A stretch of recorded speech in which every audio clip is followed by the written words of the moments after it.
justice reform, prison reform, opportunity zones with Tim Scott, a great senator from South Carolina. He came in with this incredible idea for opportunity zones. It's one of the most successful programs. People don't talk about it. Tremendous investment is being made. Biggest beneficiary, the Black and Hispanic communities, and then historically Black colleges and universities. After 3 years of coming to the office, I love some of those guys. They were great. They came into the office and they said, I said, what are you doing? After 3 years, I said, why do you keep coming back? Because we have no funding. I said, you don't have to come back every year. We have to come back because President Obama would never give them long-term funding, and I did. 10-year long-term funding, and I gave them more money than they asked for because they said, I think you need more.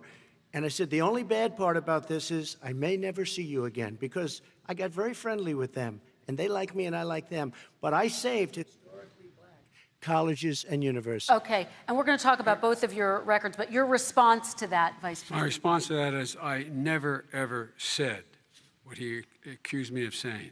The fact of the matter is, in 2000, though, after the crime bill had been in the law for a while, this is a guy who said, the problem with the crime bill, there's not enough people in jail. There's not enough people in jail. And go on my website, get the quote, the date when he said it. Not enough people. He talked about marauding gangs, young gangs, and the people who are going to maraud our cities. This is a guy who in the Central Park five innocent Black kids, he continued to push for making sure that they got the death penalty. None of them were guilty of the crimes they were suggested. Look, and talk about granted, he did in fact let 20 people, he commuted 20 people's sentences. We commuted over 1,000 people's sentences. Over 1,000. The very law he's talking about is a law that, in fact, initiated by Barack Obama. And secondly, we're in a situation here where the federal prison system was reduced by 38,000 people under our administration.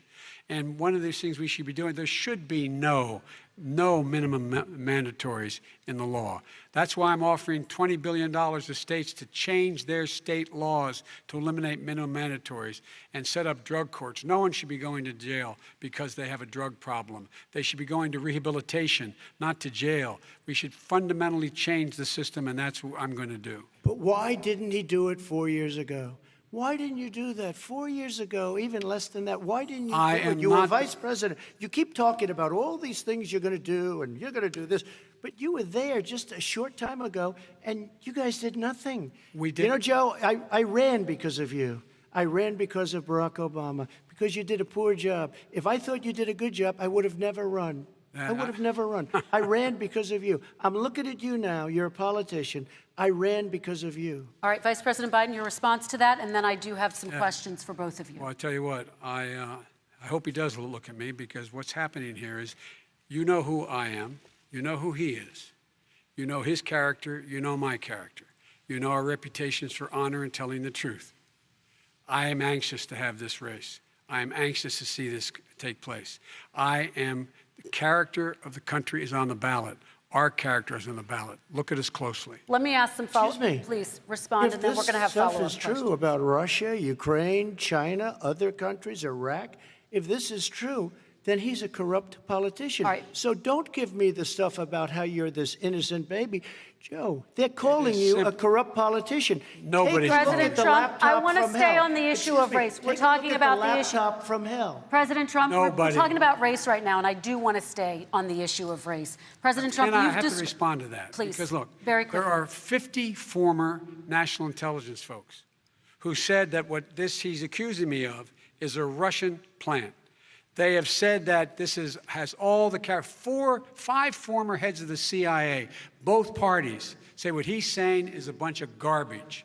Nobody believes it except his and his good friend Rudy Giuliani. You mean the laptop is now another Russia hoax? That's exactly what. Is this where you're going? This is where he's going. The laptop is Russia, Gentlemen, Russia. I want to stay on the issue of race. You have to be kidding. Here we go again with Russia. We're going to continue on the issue of race. Mr. President, believe you've that one. described the Black Lives Matter movement as a symbol of hate.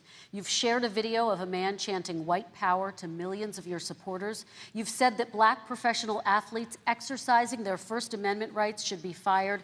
What do you say to Americans who say that kind of language from a president is contributing to a climate of hate and racial strife? Well, you have to understand, the first time I ever heard of Black Lives Matter, they were chanting pigs in a blanket, talking about police. Pigs, talking about our police. Pigs in a blanket, fry them like bacon. I said, that's a horrible thing. And they were marching down the street. And that was my first glimpse of Black Lives Matter. I thought it was a terrible thing. As far as my relationships with all people, I think I have great relationships with all people. I am the least racist person in this room. Well, what do you say to Americans who are concerned by that rhetoric? I don't know. and by I mean, I the don't know videos? what to say. I got criminal justice reform done and prison reform and opportunity zones. I took care of black colleges and universities. I don't know what to say. They can say anything. I mean, they can say anything. It makes me sad because I am the least racist person. I can't even see the audience because it's so dark. But I don't care who's in the audience. I'm the least racist person in this room. Okay, Vice President Biden, let me ask you very quickly, and then I have a follow-up question for you. Abraham Lincoln here is one of the most racist presidents we've had in modern history. He pours fuel on every single racist fire. Every single one. Started off his campaign coming down the escalator saying he's going to get rid of those Mexican rapists. He's banned Muslims because they're Muslims. He has moved around and made everything worse across the board. He says about the poor boys, last time we were on stage here, he said, I told them to stand down and stand ready. Come on. This guy is a dog whistle about as big as a foghorn. President Trump, I'm going to give you 10 seconds to respond, and then I have a follow-up No, question. he made a reference to Abraham Lincoln. Where did that come in? I mean, You said where you're did Abraham that, Lincoln. No, where did that? No.